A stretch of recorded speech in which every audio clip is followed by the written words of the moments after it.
In a quarantined area, hundreds of people are begging for help. A desperate woman goes through the crowd and tells her son that she loves him before handing him to the soldiers. He and other children are sent off on a train where Ava tells them that it'll be fine. This kid grows up to be Thomas, who is put in a closed glade with other teenagers. Their goal is to escape a maze full of monsters that surrounds the glade, and when they finally achieve it, they discover a lab that tells them the maze was an experiment by the Wicked Company to find the cure for a virus that has destroyed humanity.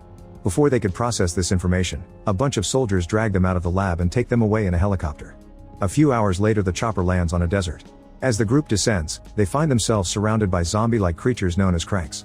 The soldiers immediately open fire, keeping the group protected as they make their way to a huge facility. Inside they meet Jansen, who introduces himself as the leader of this sanctuary. Since the teenagers are immune to the virus, they've become a target for Wicked, but Jansen promises they'll be safe if they stay here.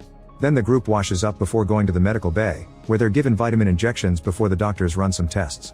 Thomas notices that Teresa receives private attention from Dr. Crawford. Afterward, Jansen interviews Thomas because he wants to know what side he's on. Since all the teens are sent to the maze with amnesia, Thomas explains he remembers he used to work for Wicked but not much else. When all the medical tests are done, the group is allowed to go to the cafeteria, where they're shocked to learn there were other mazes and all the kids in the room are the survivors. They befriend a boy who tells him his team has only been here for a couple of days. The teen that has been in this facility the longest is Aris, whose maze had been mostly girls, and he's been here for a week. At that moment, Jansen comes in to call a bunch of names, who will be relocated to a new safe home. Then Thomas notices Teresa walking down a corridor with Crawford and tries going after her, but the guards immediately stop him. That night, Thomas hears a voice whispering in the dark and is shocked to find Aris in the vent asking him to follow him. Thomas does so, and after crawling through the vents for a while, they reach a grill where they can watch Crawford and her nurses pushing a body in a strange-looking stretcher. Aris tells Thomas that they bring new people every night, but he's never seen anybody come out, so he concludes that the teenagers don't truly leave this place. The next day during dinner, another group is called by Jansen. Thomas tries to follow them and is stopped by the guards again, but this time Thomas keeps pushing and the guards have to use force to stop him. The other teens rush to pull Thomas back, and Jansen orders his men to send this group to their bunks. In their room, Thomas reveals he caused that scene to steal the guard's ID badge and intends to find out the secret of this facility. However, Newt thinks Thomas is overreacting and he should be thankful they have food and shelter now. At that moment, Aris appears in the vent and Thomas follows him. Soon they reach the corridor outside the mysterious lab and Thomas uses the badge to open the lock. Inside, he's shocked to see tubes filled with grievers, the monsters from the maze. In another room, the boys are horrified to find all the teenagers who were called for relocation. They're unconscious and hanging from a machine that is harvesting a blue liquid from their bodies. Suddenly Jansen comes in and the boys run to hide. He turns on a screen to video talk to Ava, which means this facility is working for Wicked. She asks him to get all the teenagers he has sedated and prepped for harvest since she'll be visiting soon. Ava also asks about the rebel group living in the mountains known as the Right Arm, which has been attacking various Wicked facilities. Jansen promises that his men will find the rebel headquarters soon. After Jansen is gone, Thomas and Aris return to the bedroom and tell their friends everything while blocking the door. Soon Jansen comes to pick up the boys and his guards have to push the door open, but the teens are already gone. Thomas' team has escaped through the vents and makes it to another corridor, where Aris announces he's staying because there's something he's got to do. The group starts running and bumps into Crawford, so they force her to take them to Teresa. The alarms go off and Jansen finds the boys on the security cameras.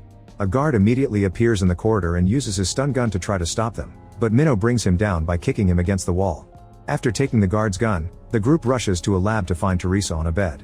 More guards are coming, so they block the door with a table before breaking a window to reach a different exit. There's another guard on the other side and Thomas immediately stuns him with the gun. The team keeps running and reaches a closed gate that the badge can't open.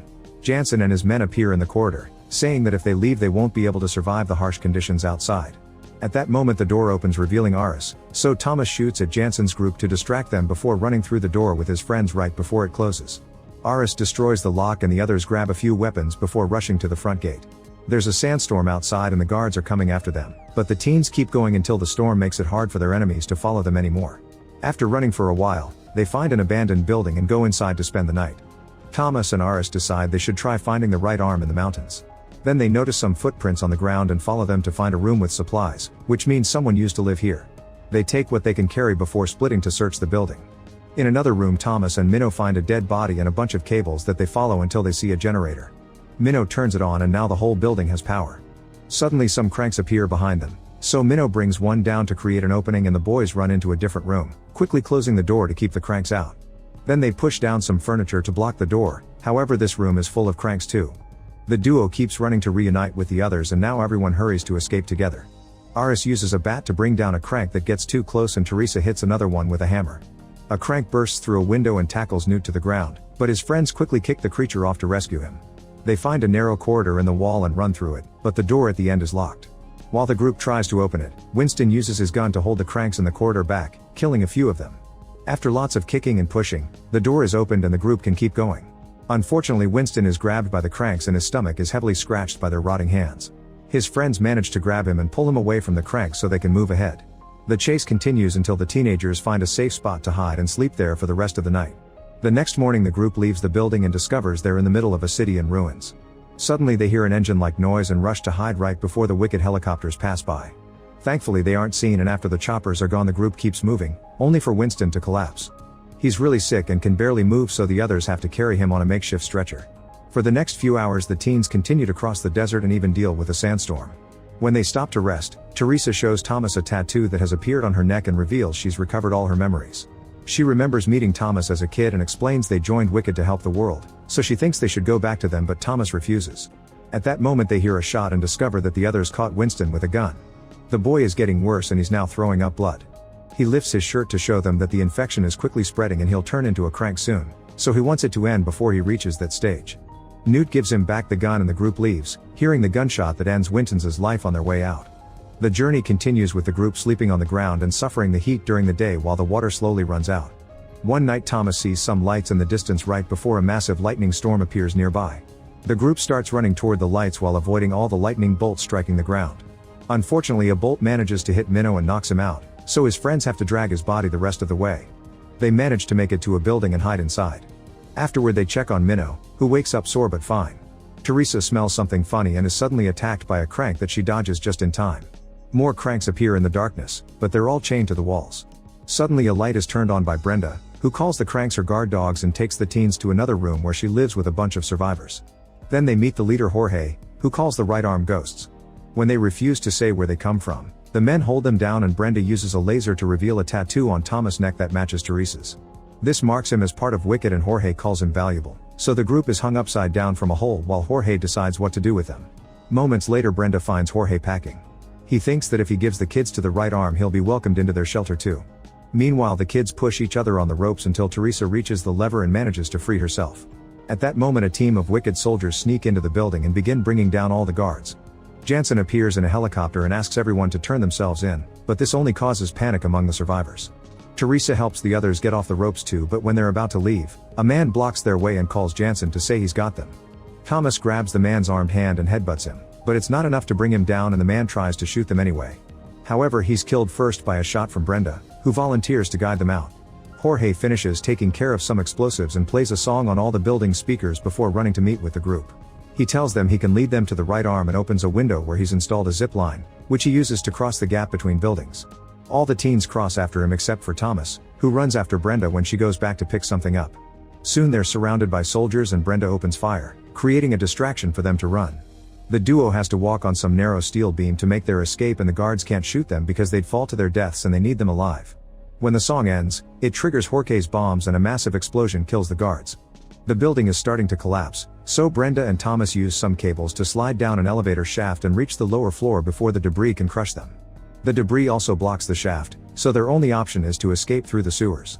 After walking around for a while, they find a mysterious plant covering the walls and a crank attached to it eating a live rat. Soon dozens of cranks appear and Thomas hits one to open the way so they can run. A new chase ensues and after a few turns in the dark, Thomas and Brenda find themselves on the edge of a collapsed building. Since the cranks are still coming after them, they start climbing up while dodging any falling debris or objects. Brenda kicks a crank off when it gets too close, but when she tries to hold on to a metal bar it breaks and she falls, landing on a cracked window that cracks further when she moves. A crank appears and starts fighting her on the glass, so Thomas rushes to grab her before fully breaking the glass to make the crank fall into the abyss. Afterward the duo manages to leave the building safely, only for Brenda to reveal a bite on her leg. She swears she's fine and the duo keeps going until they find a settlement of survivors. Desperate for information, they talk to a guy named Marcus, who forces them to have a drink before allowing them into his club. While they look for their friends or any clues on the right arm, Thomas discovers they keep a crank in the club to shoot it for fun. Since it appears there's nothing of interest here, Thomas wants to leave, but Brenda is being affected by the drink and asks him to stay before kissing him. Thomas can't help thinking about Teresa and breaks the kiss to turn Brenda down. A heartbroken Brenda walks away and Thomas tries to follow her, but he keeps getting haunted by visions of his friends as cranks and grievers. Eventually he collapses and passes out. Suddenly Thomas finds himself in a strange facility, telling Teresa that he did something big because he couldn't watch his friends die anymore. The conversation is interrupted when guards drag him away. At that moment Thomas wakes up and realizes it was a dream. He's in an old building with his friends and Jorge is beating Marcus up for information. Marcus admits he lures teenagers to his club with his free drinks and later hands them over to Wicked. A furious Jorge kicks Marcus and threatens to shoot him, so Marcus finally tells them that the right hand has an outpost in the mountains. Since walking would expose them to Wicked, the group decides to steal Marcus' car to continue their journey. Eventually they make it to the mountains and find the road blocked by abandoned vehicles, so they have no choice but to continue on foot. Suddenly hidden shooters open fire at them and the group rushes to hide while concluding Marcus sent them to a trap. Jorge gets a bomb ready but before he can throw it, they're surrounded by two armed women. The ladies are quite aggressive, however they calm down when they recognize Aris because they used to share a maze with him. They decide the group is trustworthy and the shooters come out of hiding. Afterward the rebels take Thomas' group to the right-hand secret settlement. Unfortunately they don't have many people left because Wicked keeps killing rebels whenever they can. While meeting the leader Vince, Brenda collapses because her infection is spreading. Vince wants to kill her and Thomas begs for mercy, but Vince won't listen. When he's about to shoot, former Wicked scientist Mary stops him because she recognizes Thomas and says he can help. Mary reveals that the last time they talked Thomas gave her the coordinates of every Wicked lab, so the right hand wouldn't exist without him. He's been a rebel all along, a choice he made because he was tired of seeing kids die during Wicked's experiments. Brenda is taken to a tent and Mary takes a blood sample from Thomas to create some medicine while explaining the point of the maze. Immune kids produce a special enzyme in survival situations, but it can't be manufactured in a lab. That's why Wicked harvested it directly from the bodies of former maze kids. All this is overheard by Teresa while she spies on them. Mary then injects Brenda with Thomas' enzyme and it slows down the infection, but she'll need more in a few months. In the evening Thomas talks to Teresa, who shares the story of her mother's slow agonizing death.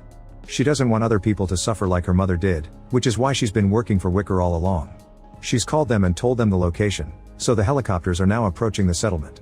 Before Thomas can warn everyone, the choppers open fire and a bunch of soldiers come down to start shooting people with stun bullets. As the rebels begin to panic and run away, Vince and his armed guards answer the fire with more fire. Minnow, Newt, and Winston soon join them and grab weapons to fire at the soldiers too. Thomas finds the nursery tent on fire but thankfully Jorge and Brenda have already gone out. At that moment the soldiers throw a stun grenade and knock down Vince, his guards, and the boys. Jorge wants to run before the soldiers get them too, but Thomas wants to help his friends so he tells Jorge to leave with Brenda while he stays. Once the soldiers have captured all the rebels, Thomas turns himself in and Jansen punches him. Soon Ava also arrives in a bigger aircraft and tells the soldiers to load all the prisoners before checking on Teresa, confirming she's been working for her. Both Ava and Teresa point out all this is for the greater good and Mary calls them out, so Jansen shoots her. The soldiers try to take Thomas into the aircraft but he reveals he's got a bomb before asking Ava to release all the kids if she doesn't want him to self-delete. His friends show their support but before Thomas can press the button, Jorge drives in on a truck and pushes a van to create a small explosion as a distraction. Chaos takes over the area again and Thomas uses the chance to throw the grenade at the soldiers, killing most of them.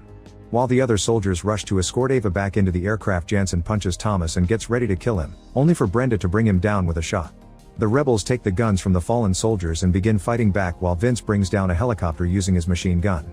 Unfortunately a soldier manages to hit Minnow and he's taken away. Thomas wants to help him but Jorge stops him, forcing him to hide in the mountains with the other running rebels. Jansen and Teresa join Ava in the aircraft, which flies away with half of the group. In the morning, the right hand has lost all hope. However, Thomas is tired of running and announces he'll try to infiltrate the Wicked headquarters to rescue Minnow and kill Ava. The rebels think he's crazy but they're desperate for revenge and agree to help.